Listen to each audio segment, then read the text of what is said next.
خیالوں کی حفاظت کرو یہ الفاظ بن جاتے ہیں، الفاظ کی حفاظت کرو یہ اعمال بن جاتے ہیں، اعمال کی حفاظت کرو یہ کردار بن جاتے ہیں، کردار کی حفاظت کرو یہ پہچان بن جاتے ہیں۔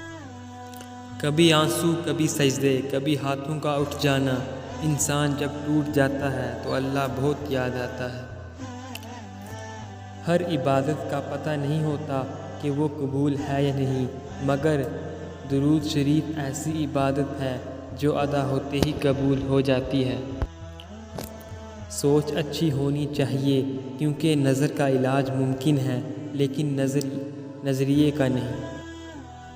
سب سے خطرناک ناراضگی وہ ہوتی ہے جس میں آپ اس شخص پر جتاتے نہیں کہ آپ ناراض ہیں اور دل ہی دل میں رکھتے ہیں، یہاں تک کہ ایک دن وہ دلوں کا کھوٹ رشتوں کے ٹوٹنے کا سبب بن جاتا ہے۔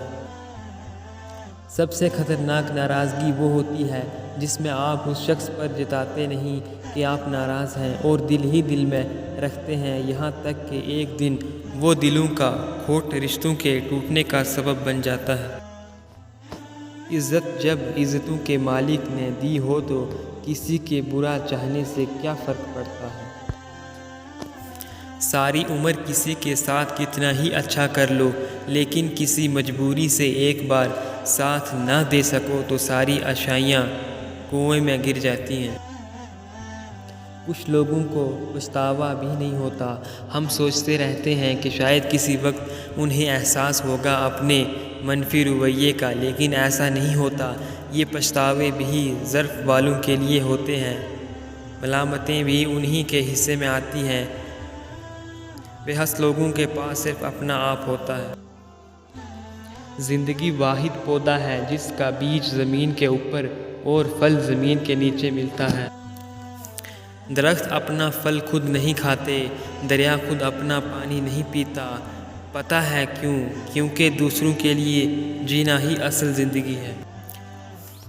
خدا پیار سب کو دیتا ہے، دل بھی سب کو دیتا ہے، دل میں بسنے والا بھی سب کو دیتا ہے، لیکن دل کو سمجھنے والا صرف نصیب والوں کو دیتا ہے۔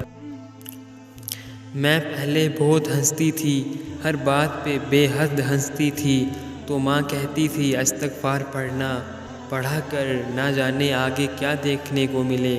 یہ ماؤں کو غیب کا علم کیسے ہو جاتا ہے؟ ماں سچ کہتی تھی، اب واقعہ ہنستے ہوئے ڈر لگتا ہے۔ جب ہم کسی رشتے سے تھکنے لگ جاتے ہیں تب ہمیں اس میں صرف خامیاں ہی نظر آنے لگتی ہیں۔